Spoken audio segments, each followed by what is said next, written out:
Iruñez harta gaztean, ongi etorri euskaltegiran, urte hurrena ospatzera, niraganari begiran.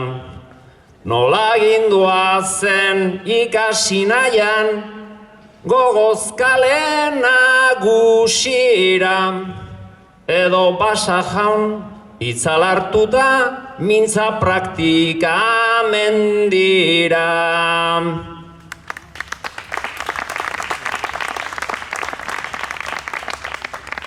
Ongi etorri dendenoi, gu hiru bertsolari txar, irakasle iruñezarren, hainbat etapatan zehar, eta garaiei erreparatuz, gauza bat aitortu behar.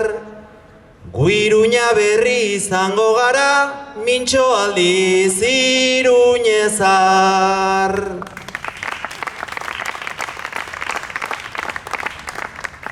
Irakasle berri asko, garazken boladan hasi, ta gure artean gaur bezala, beharko dugu elkarnasi. Beteranoak, oraindiko hortxe zuen esperientzia eta grazi, zuek pixka bat gugandik eta guk zuen gandik ikasi.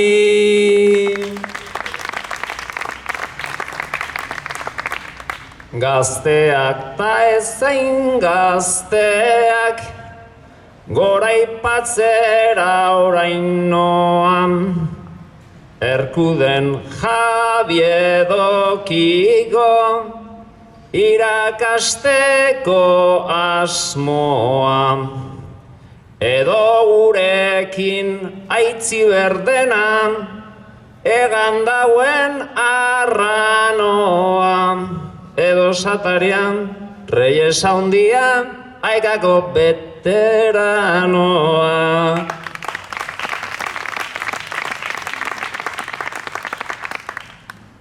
Ilustre asko badaude, begiratuta atzera, euskeran alde lanean, eta gainera topera. Azken urteetan euskaltegiak ere egin du hobera, Gipuzkoarrak etorri gera fundamentua jartzera.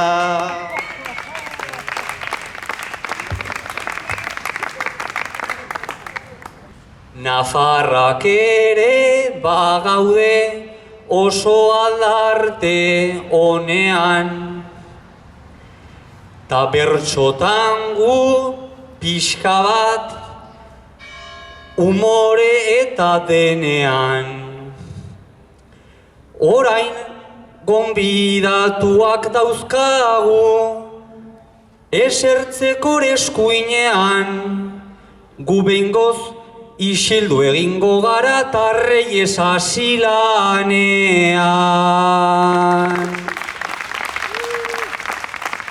Eskerrik asko etortzeagatik ekitaldi honetara, 25 urte bete ditu Iruñezar euskaltegiak hemen, kokapen honetan. Eta orain honetaz hitz egiten dugu luze eta zabal hemen ditugu gonbidatu batzuekin.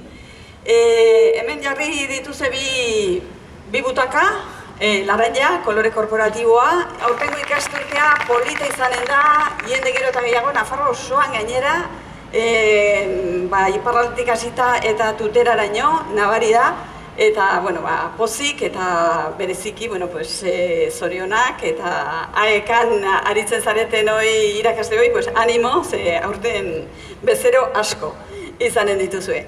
Eta guazen hitz egitera pixko batean zuen esperientziari buruz, niri ez didate jarri butaka, zeriko naiz hemen, bai, venga.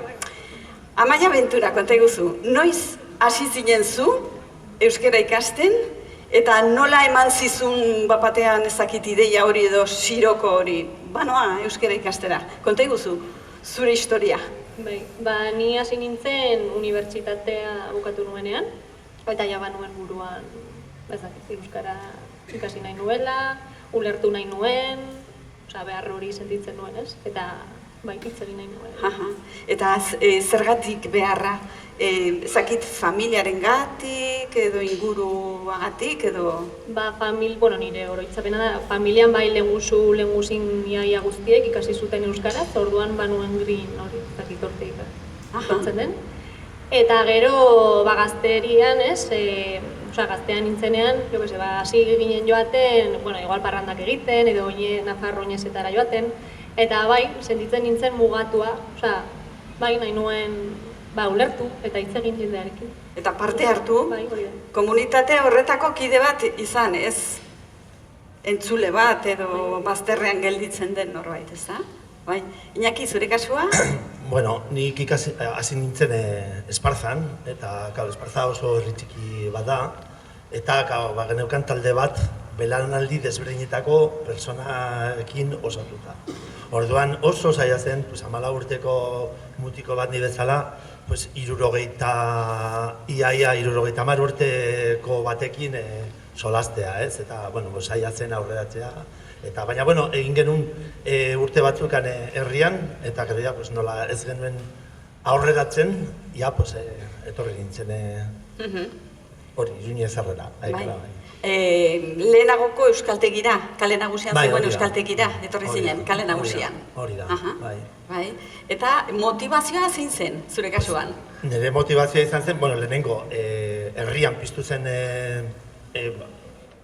beharra talde hori egiteko, ez? Eta, ni oso txikian nintzen, 14 urte eta apuntatu nintzen.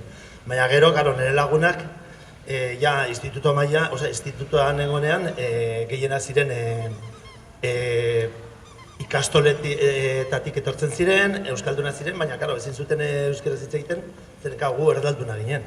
Eta azkenean behartzen genuen erderaz hitz egitea, eta niretzat hori oso gogorra zen, ez? Eta zan, nire buruari esan nuen, ni euskaldun du behar naiz, bai ala bai. Bai. Eta, garaia oso intensoa zen, gauzak bizitzen ziren beste modu batez, ez da? Eta, izugarrizko grina zegoen, ilusioa. Ni oroitzen naiz, hori ez, kale nagusian geneukan edo zegoen euskaltegia, gu ez ginen bakarrik ikasleak, gu ginen militanteak, ez?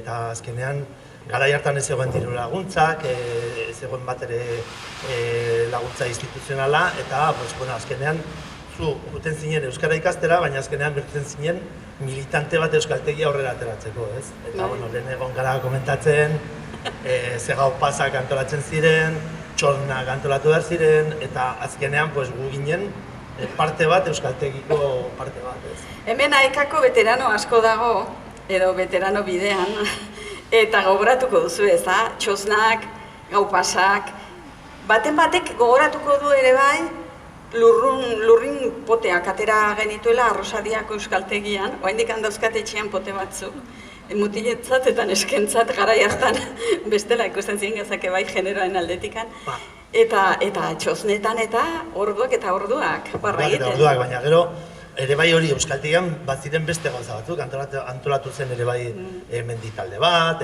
baziren gauza oso bitziak kale nagusian, ez? Eta ni aipatu nahi dut hori, batzegoen talde bat, Volkswageneko langileak, eta beraiek egiten zuten txanda goizez eta arratsaldez. Garai hartan ez egoen gaua, gero ja kapitalismo estutu zen pixka bat, eta ja gauetan ere bai lan egin behar duten, ez? Orduan beraiek egiten zuten taldea goizez eta arratsaldez. Orduan aukeratu altzaten joatea goizez edo arratsaldez, ez? Eta, kriston martxa ematen zuten talde hori, zeren oso dinamikoa zen, ez? Volkswageneko taldea, eta laguntzen zuten finantziazioa bere moduan, sosketa bat egiten zuten, astero, espiko, eta beti hori ez laguntzen, ez? Euskaltegia aurrera ateratzeko. Amaia, zuze horitzapen duzu garaia hartatikan, klasez gain edo klaseetan segitu zegoen, Eta kanpoan ere zer gauzak egiten zen dituzen. Bueno, nire oroitzapena da euskaltegia izan zela garai horretan, nire bigarren etxe bat. Oso gustora, ibiltzen ginen jendearekin, oso eroso, eta plan pilo bat egiten genituen. Bai, parranda asko, baina ere beste gauzak, ez? Mendi irterak edo, beste plan mota batzuk. Eta oso oroitzapen polita dut, bai. Bai. Garaiak aldatu dira, ezakit gauza batzuetan onerako, beste batzuetan txarrerako, baina nire garaian behintzat, gu hasi ginenean ikasten, ohitura zen, klasea eta gero pote bat hartzera joatea. Orain uste dut jendea bizi dela azkarrago eta ez dagoela hainbesteko aukerarik horretarako, ezta? Baina guk ikasi genuen biziko esaldia zen zurito bat mesedez, ez? Zuk igual goratuko duzu. Bai, garai hartan hori, ematen zigun hori euskara ikasteko, eta gero, batxutan, batzuk lotxatia ginen, eta ez, baina hori ez, beti pote baten inguruan erreza zen pixka bat hausartzea, hanka sartzea, ez? Zeren beti izan gara oso zorrotzak euskaldun ongi hitz egiteko, eta hori kriston presioa egiten zuen, ez? Horrean, irupotekin, nor, eta patxaran pare batekin, subjuntibo eta guzti. Eta behar zen. Ongi. Aizu, zer eman dizue euskarak zuen bizitzan? Ni esango nuke hori, alde batetik, sartzen zara mundu bat, erdalduna zaudenean, zarenean, ez duzu ezagutzen, ezin zara sartu, ez? Orain komentatzen genuen, ez? Nik ikasi nituen abesti batzuk gazte mailan buruz, eta ez nekien zer zen, eta gaur egun entzuten dut, eta daukat, hori ez, garai hartan ikasi nuen zer eskatzen du herria, eta niretzat zen hitz bat, hitz bat dena. Zer eskatzen derria. Zer eskatzen derria. Ergatiborik, ez? Baina, azkenean, hori, euskara jakitun, jartzen zara beste mundu batean, eta beste aukerak emate dizu, bertxotanen bertzoak entzuteko, beste mundu bat irekitzen dizu. Amaia? Jende oso jatorra ezagutzeko aukera eman dit, kuadria oso polita eman dit, eta horretaz aparte ate pilo bat zabaldu dizkit, ez? Bai profesionalki, aukera gehiago lan egiteko, eta gero esaten duzuna, ez? Beste mundu bat irekitzen da, horrelako zer, Iruñe herri mailan adibidez mugimendu sozialetan parte hartzea eta sentitzea benetan sartuta, ez? Edo euskalduna zer den ulertzea. Sentitzen zara zure inguruaren parte, zure gizartearen parte, ez zara gelditzen bazterrean begira, ez? Eta zer esanen diezue adibidez orain ikasten ari direnei edo hastear daudenei? Zer esan? Animo, ongi etorri? Bai, animo, eta ni beti esaten dut, euskararekin nire prozesua izan zen oso aurrera eta atzera, ez? Hasi eta utzi, eta heltzen da momentu batean pasatzen duzu langa bat, eta langa hori pasatu ondoren, eroso sentitzen zara, eta hitz egiten duzu beste modu batean, baina hori kostatzen da, baina behin pasata, hori, ni animatzen dut jendeari hori langa hori bilatzeko eta pasatzeko, ez? Eta gero, da, gozada bat, euskaraz hitz egitea. Ni ere animo, prozesua oso gora beratxoa delako batzuetan, ez? Baina disfrutatzea pilo bat. Disfrutatzea, egiten diren planak animatzea, ez? Barnetegietara edo nolako gauzetara. Ze horrela ikasten duzu, benetan ikasten duzu, ez? Eta nabaritzen duzu, bizitzeko behar duzu, ez? Joten zara ondarrura barnetegi bat egitera, eta hori ez, eski behar duzu. Eta kriston alegina egiten dute ondarruetan, batuaz hitz egiteko, hori ez, nabaritzen zuten nortzu ziren barnetegikoak, eta beti zaiatzen ziren, ez, batuaz, baina sentitzen duzu beharra ere bai, ez? Bizi alda euskeraz, ez? Hoi da. Hemen gaude euskararen alde, eta euskararen alde guztio gara beharrezkoak. Euskaldun zarrak eta euskaldun berriak ere bai. Euskaldun berriok gainera, badugu, meritu gehigarri hori eza. Gure lana, gure denbora, gure dirua jartzen ari garela honen alde. Eta hoixe, denok gara beharrezkoak eta denok euskararen alde. Maia eta Iñaki benetan eskerrik asko zuen testigantzaren gatik. Txalo bat, haientzat eta guretzat ere bai, gu guztiontzat. Eskerrik asko. Eta ben irakasleak, Larraitz Muñoa, Arantxa Ilarregi, mesedez. Zenbat euskaltegitatik pasa zara edo beti egon zara hemen? Ustut pasa naizela Iruñerrian egon diren euskaltegi guztietatik. Guztietatik, Antxoain, Txantrea, Irrintzi, Arrotxapea, ez nintzapatu, Arrosadia, bai. Beraz, zure eskuetatik pasa da, kasi Iruñerria. Ez dakit, baina, bai. Eta Larraitz, konta iguzu, zure historia noiz hasi zinen zu, eta non? Bai. Bai, kaixo. Ni 82an hasi nintzen, ondala ez gutxi. Eta hori Iruñezarren hasi nintzen, eta bukatu hori Iruñezarren. 10 urte eman nitu nahikan, eta 10 Iruñezar euskaltegian. Horrena euskaltegi zarren hasi nintzen, da gero euskaltegi berri. Eta gero ja aldegin zenuen, helduak aldatu zenituen txikingatik, orain ja gazte jendearekin ibiltzen zara gerazean. Ja zarrak, intzitza izkian euskaltegikoak eta ja gazte bilako nintzen lindaiara bai. Ongi da. Aizue, eta nola gogoratzen dituzue, lehenbiziko garaiak batez ere, ezakite aldaketa hundirik somatuko duzuen, batez ere zuk, Arantxa, garai bateko klaseak eta gaur egungoak desberdinak dira ikasleak? Klaseak ezberdinak dira, ikasleak, irakasleak, klaseak prestatzeko modua, uste dut gauza asko aldatu direla, ez? Larraitz? Nik dauket buru, ondala aspaldikoa, orduan, nik ere nabaritu nuen, hasi nintzenen, 82 medio gutxi ginen, oso baliabide gutxi ginen, gehiena sortu beharra genuen. Gero kalera ere asko ateatze ginen, ez dakit kulturgintza, ez dakit zeizena zuen horrek, baina dena zen kalera ateratzearena, gero ere jende asko euskalti irakartzen genuen, kontaktu gixak edo ez genuen baliabiderik, ez genuen apenas audiorik, orduan, genuen hor zerrendatxo bat, irakundek, aldezarreko jendea eta euskalte irakartzen genuen, beste, ez dakit, euskera entzuteko ere bai.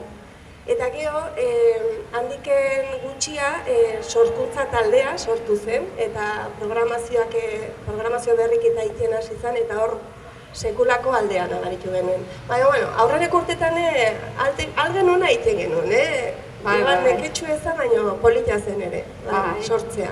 Klaseak prestatzea eta hoxe batez ere irudimena eta baliabideak eskura zenituzen guztiak, ez? Zarrapatu esan duzun bezala xe.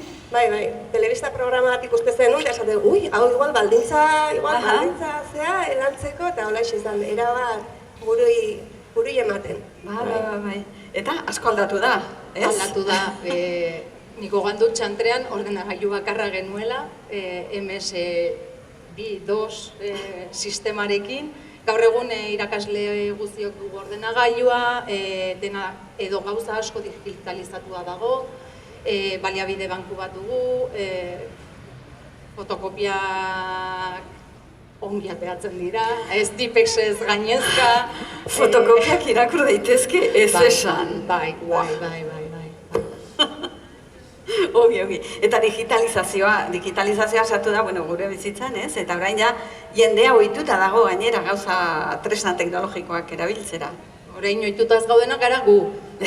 Telefonoa ere askotan erabiltzen dugu, gauza askotarako, eta ikasleak erabat digitalizatuta etortzen dira klasetara. Ez du, aldea da ondia, nabaria. Eta gero aldea handia ere, segun ze mailatakoak den taldea, ezakit zuei ze tokatu zaizuen. Hasi berriekin, ja veteranoekin edo maila batekoekin? Nik aukeratzen, aldunen aukeratu lehenengo edo bigarren maila aukeratzen. Hasi berriak? Hasi berrikin, bai. Eta zergatik? Ilusio handiekin etortzen ziren, ez dakit, bai, indarra batez diaten, bai, ondo eta oso ondo pasatzen unaekin. Esan beharra da, jolas asko sartzen ginola, eta oso, ez dakit, oso klase unik ikiarri ondo pasatzen nuen, bai, esan beharra duke. Bai. Nik normalean ere larretzen zela. Bai, hasiera mailak dira, bai. Oso eskerroneko klaseak dira, oso ongi pasatzen dugu, pailazoarena momentu oro, bai.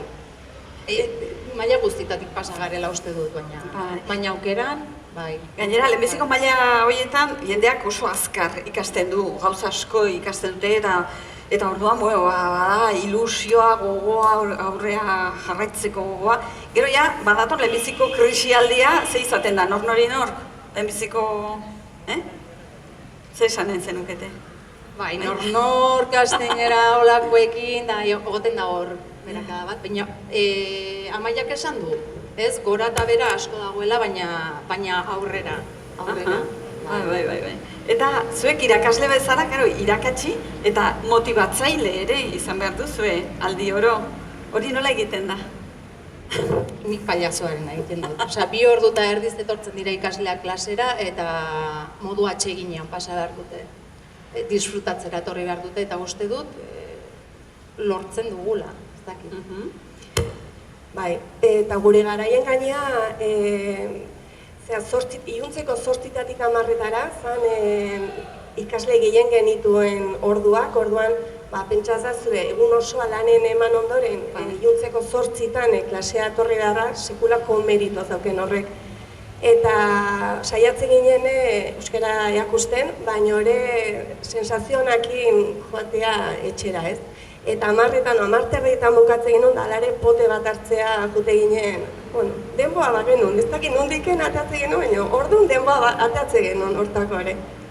Gaur egun jarraitzen duzue, pote bat hartzera joaten edo ez? Gaur egun joaten gara eta potetxoak ere guk geuk prestatzen ditugu euskaltegitik, egititu mintzostegunak eta olakoak, eta gaur mintzostegunak, denak pote hartzera. Igual ez lehen bezain beste egunero, baina bai ditugu eta kanpo ekintzak ere egiten ditugu bai.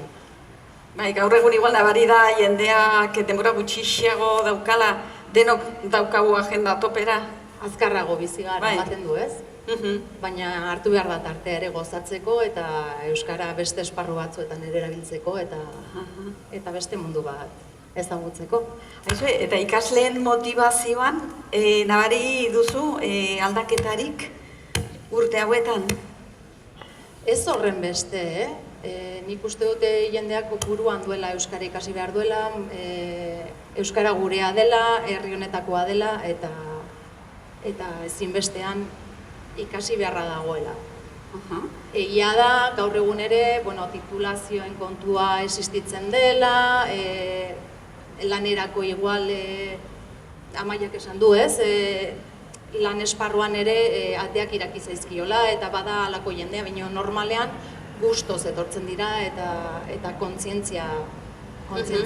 Bai, eta ezakite profilik egin daiteken edo ez, ikasleen profilik adinaren aldetikan, genero aldetikan, zerbait esatera usartzen zara, Arantxa? Ez. Osea, nire klasean aurten badut 20 urteko neska bat eta bere alboan esertzen da 72 urteko gizon bat, ezakit. Eta hori oso aberasgarria da, gainera, personalki. Baina uste dut hori askotan izan dela horrela, ez, urteetan zehar, eta euskara ikasteaz aparte... Eta politezan, oso politea da. Jendea ezagutzea. Bai, taien artean ere, ez dakit, ematen dien eztabaidak eta oso politezien, oso aberatsazien. Eta esan barroket, esaten deula guk, ikasleak motivatu behar genituela, baina batzutan ere alrebese izaten zen. Esaten zen ni euskaldun zaharra naiz, eta zuk esan duzun bezala, gian guk merito gutxio daukeu etxe jaso dugulako. Orduan, iluntzeko 8-tan euskaltegi lepo ikustea, nik hor ikasi nune baloratzen eta zertzen, ze esfuerzo egiten zuten, eta horrek nahi adibidez ere indarra ematen zian, orduan. Haik nire motivatu hori. Denok beharrezkoa gara. Eta euskaltegia aldaketa etorri zen duela 25 urte. Kale nagusian zegoen, Iruñezar euskaltegia, honea ekarri zenuten, zergatik leku faltagatik, bueno, lokal hau ederra da, biztan da, kalean dago gainea, bestea pixu batean zegoen, erosoago, handiago, horregatik, aldaketa? Larraitzek igual kontatuko du hori. Zuk bizi izan zenuen hori. Bai, aiatu zen momentu bat, euskaltegin sartzen ez ginenak, azkeneko 2 urtetan behintzat oroitzen naiz, garai hortako gaztetxen, klasek ematen ginola, baita ere San Francisco eskolan eskatu behar izaten ginola gehiena 8-tatik 10-etako buelta hortan, auzo elkartean ere klasek eman behar izan ginen, ez ginelako sartzen, hori egon zen garai potente bat, gehore eta gehore Aldezarreko etxe bat zen, eta auzoko nahiko pazientzi izan zuten gukin, erabat jolaste, mutu jentzan etxe osoa. Egurrezko zorua eta soinua zen ikara. Bai, baina batez ere txikia intzitzaiolako, bai, zorionez. Eta hemen gustura, lehenbiziko momentutik, ez da? Gustoa, Euskaltegi Berria eta hola, baina horre gertatu zitzaiona zantzan handi gutxia, inguruko auzok Rotxapea eta oik handitzen juntzien eta jendea hasiera baten Iruñezar Euskaltegia etortzen zen modun auzotan eta gelditzen hasi zen, eta orduan pentsa Euskaltegi halako Euskaltegi puska eta batzutan ezin bete, eta hori izan zen gazi gozoa. Bai, baina, bueno, gero ere inguruko euskaltegi beteak ikusteare aberesgarria izan. Horixe. Bada, ikasturte hasi berria, ze maila duzu horten? Hasiera maila. Eta, haitzu, bukatzeko ja, asko esaten dugu ere bai, ezta, kanpoko jatorria duten pertsonak erakarri egin behar ditugula euskararen mundura, zuen taldeetan eta sumatzen da? Denetarik dago. Kanpotik datorren jendea bada, baina hemengoa dena ere oraindik badator. Bai. Eta kanpokoa toki guztitako. Bai. Gehiago ikusten dira, animatzen dira edo... Igual garai haietan, baina jende gehiago da, jende kanpotar gehiago etortzen da gaur egun. Igual hori bai, garai hartan igual etzegoan horren beste kanpotar. Bai, gaur egun... Sorpresak ematen ginen, baina gaur egun ez dakit zenbat zer da, baina, bueno, bai, denetarik izan genuen, bai. Oso ongi. Primeran, eskerrik asko Larraitz eta Arantxa, zuen oroitzapenak eta zuen sensazioak eta gurekin partekatzeagatik. Eta, bueno, txalo bero bat emaren diegu, berriro deituko ditugu bertsolariak lanera.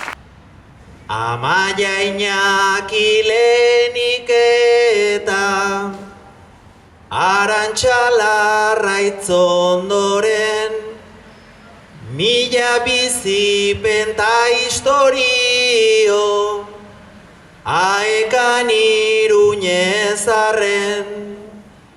Eskerrik asko euskeran alde apustu egitearren, zuengatikan izan ez balitz, orain ez geundeke hemen, orain ez geundeke hemen.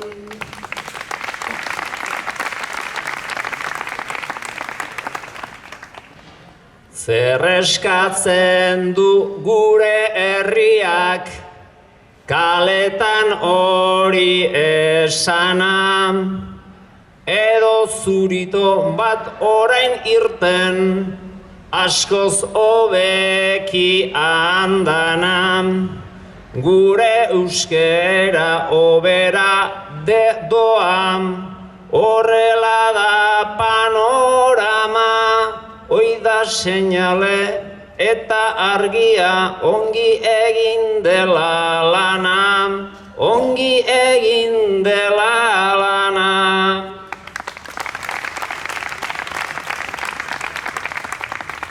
Zenbat bizipen ta esperientzia, ta batzutan ze endredo, klaseak gauez eta egunez, ta poteak ostegunero, naizta parean badauden batzuk, euskera bihurtzen zero, aeka gure etxea data, mantendu dezagun bero, mantendu dezagun bero.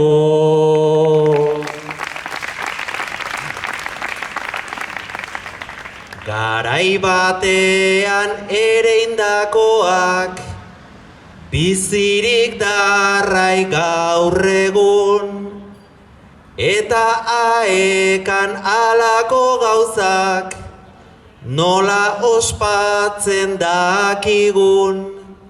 Lehenik bermuta gero bazkari, eta aintzinan pinpampun.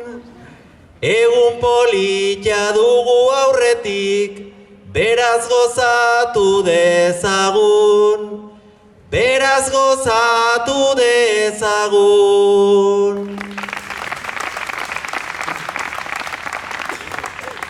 Mende laurden bat une batean, pasatu egin jadanik, zenbat ikasle eta irakasle pasatu diren hemendik, lan oso ona egin denata, lana badugu oraindik, segi kementxu, segi gogotxu, eskerrik asko bihotzetik, eskerrik asko bihotzetik.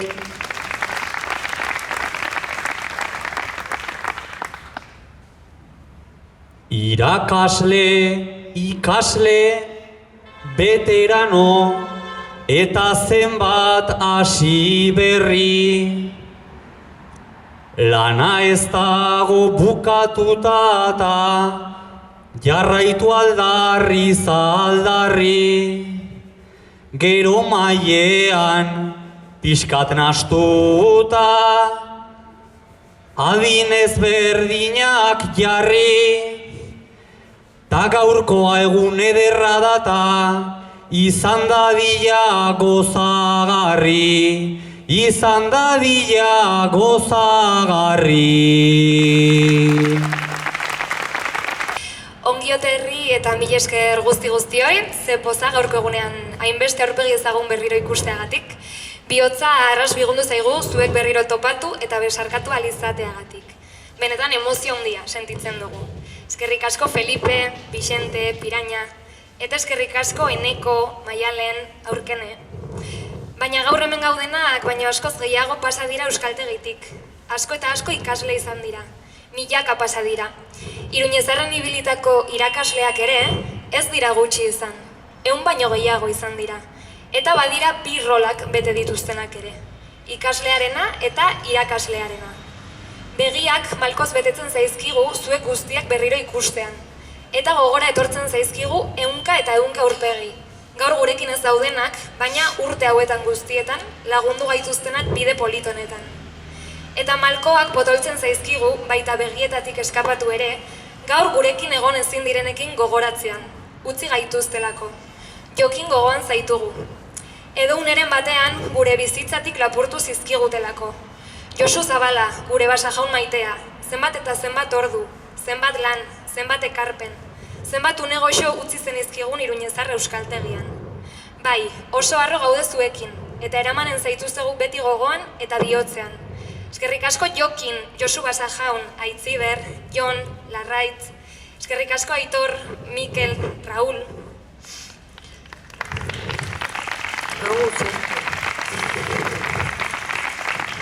25 urte pasa dira kale honetara etorri ginenetik. Urte gehiago ditugunok, atzo balitz bezala gogoan dugu nola makina bat ikasle eta irakasle Errekoletak kaleko txokonetara etorri ziren mudantzan. Aulkiak eskuetan eraman da, kale nagusian barrena, inurri lerro bat bailitzan. Bai, Larraitzek aipatu bezala, hala egin zen mudantza, ikasleen eta irakasleen eskutik. Ekintza askorekin gertatu den bezala, inurri lana eta auzolana. Hoiek izan dira gure baliabiderik handienak, jendearen atxikimendua eta jendearen lana. Aekan beti baliabide gutxi izan ditugu, baina baliabide horiekin aski izan dugu urte hauetan guztietan aurrera egiteko eta oso lan garrantzitsua egiteko. Orain dela 25 urte eta orain ere hala segitzen dugu. Alde horretatik izaera bera mantentzen dugu eta hala mantendu nahi dugu. Horregatik, eskerrik asko Nuria, eskerrik asko Alaitz, Izaskun, Elios, Elena, Guille, Alberto, eta eskerrik asko Roberto, Yasmin, Naroa, Ani.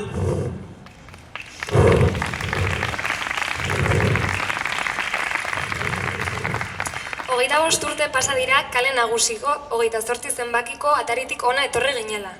Baina lehenago entzun dugun bezala, kale nagusian beste 10 urte gehiago eman zituen Iruñezar euskaltegiak euskalduntze lanetan.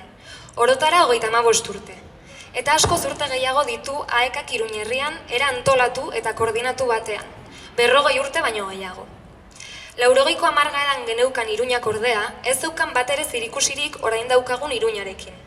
Garai hartan, Aldezarreko kaleetan, euskara ezintzen apenas aditu, eta Iruñerriko Aekak pentsatu zuen 80ko hamarkada horretarako Aldezarrean euskaltegi handi, sendo eta erreferentziala beharko zela. Pentsatu eta egin. Egitasmo horrek forma hartu zuen kale nagusia 28ko lehenengo solairu hartan. Eskerrik asko Koldo, Maite, Txane, Idoia, Xabi, Aritz, Mila, eta eskerrik asko Juantxo, Jone, Gorka, Rafa, Mariaje, zuei esker Iruñezar euskaltegia eraiki ahal izan genuelako.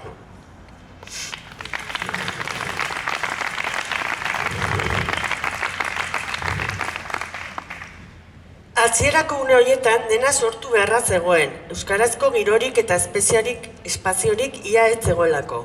Euskara ikasten zuten ikasleek, eta oroar euskaldunek ez zuten apenas erreferentziarik, eta ia aukerarik ere euskaraz egiteko. Horregatik, euskaltegiak hasierako urte haietan lan bikoitza zeukan. Hori guztia sortu, antolatu, egituratu eta bultzatu beharra zegoelako. Euskarak kaleetan tokia hartu behar zuen, Alde Zaharrean euskararen presentzia sortu behar zen. Euskarak agertu behar zuen tabernetan, dendetan, jaietan, eta gune kultural eta sozialetan.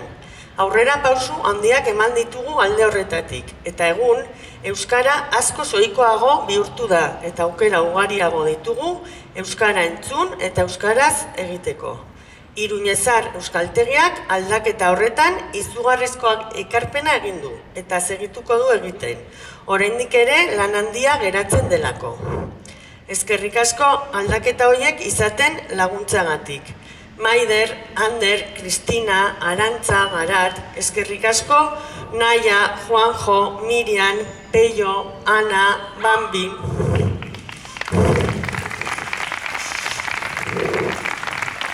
Lehengo garaiak eta oraingo garaiak, batzuetan errazagoak eta beste batzuetan zailagoak.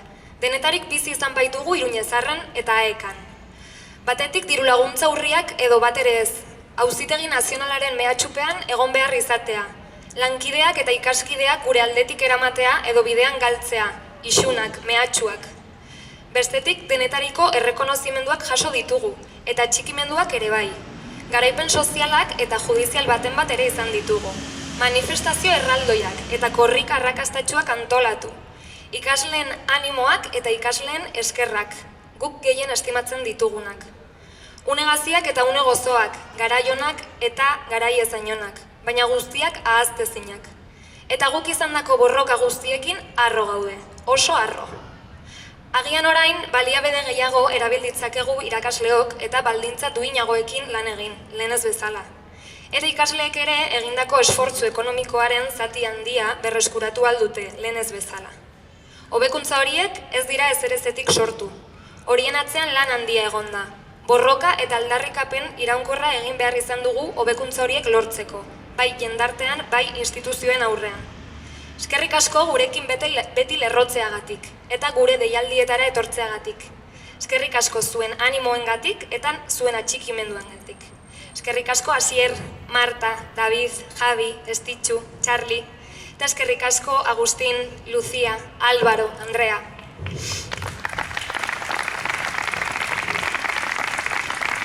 Badirudi, batzuentzat euskara joko politiko zelaia bihurtu dela, eta euskarak dituen beharrak jokorako txanpon truke moduan erabiltzen dituzte. Euskara Nafarroan ondare handia da, guztiona eta guztiontzat. Gure kulturaren eta izaeraren parte garrantzitsua da. Bosgorailu txiki honetatik adierazi nahi dugu, ez egin euskarari eraso gehiagorik. Hemen emandako aurrera pausoak neurri handi batean herri ekimenari esker izan da, eta herri honen egoskorkeriari esker. Hala ere, euskararen egoera ez da osasuntsua. Euskara kinka larrian dago. Mila eta mila traba jartzen segitzen dute. Euskara inposatzen ari dela esateraino. Mesedez, utzi falaziak eta ez engainatu inor. Zerbait inposatu bada, gaztelania edo ingelesa izan da, eta ez euskara. Gure euskaltegitik pasatutako jendea da horren lekuko. Euskara ikasi behar izan du, txikitatik etzaiolako eskaini, etzaiolako eman, esfortzu handia eta ez soilik ekonomikoa, egin behar izan du euskara ikasteko, bere ganatzeko. Zuek, ikasleok, harro egon behar duzue lortu duzuenarekin. Gu zuekin gauden bezalase. Gu zuekin oso harro gauden. Biba zuek eta eskerrik asko laguntza emateagatik Niko, Mark, Kiko, Bego, Julen. Biba zuek eta eskerrik asko egindako esfortzuagatik Leire, Juan, Maiu, Ritxi.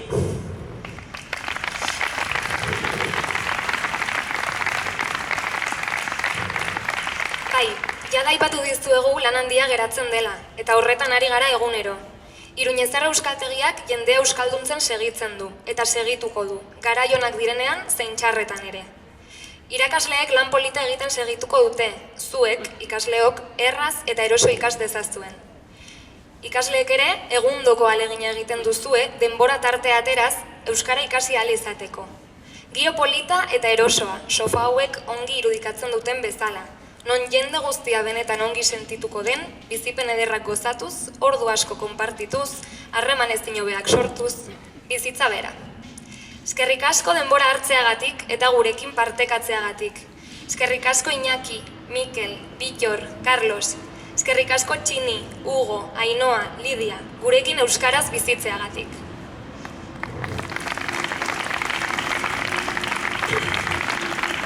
Azken batean, euskaraz bizitzeko euskaldunak sortzeko jaioa da Iruñezar.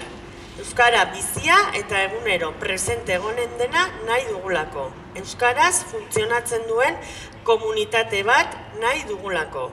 Eta Iruñezar euskaltegiarekin zehazki normaltasunez euskaraz biziko den alde zaharra eraikitzea da gure azken xedea. Gure garaipenik handiena litzateke egun batean Iruñezar euskaltegia itzi behar izatea. Horretarako beharrik ez dagoelako. Hau da, Iruñeko kaleetan normaltasunez euskaraz egin daitekelako. Euskaltegia itzi arte, hortze egonen gara lan eta lan eginez. Iruñezar euskaltegia benedika dadila, euskarari eman dio behar zuen tornuia eta segituko du ematen behar duen tornuia. Gora zuek guztiak eta eskerrik asko, benetan etortzagatik, gora aeka.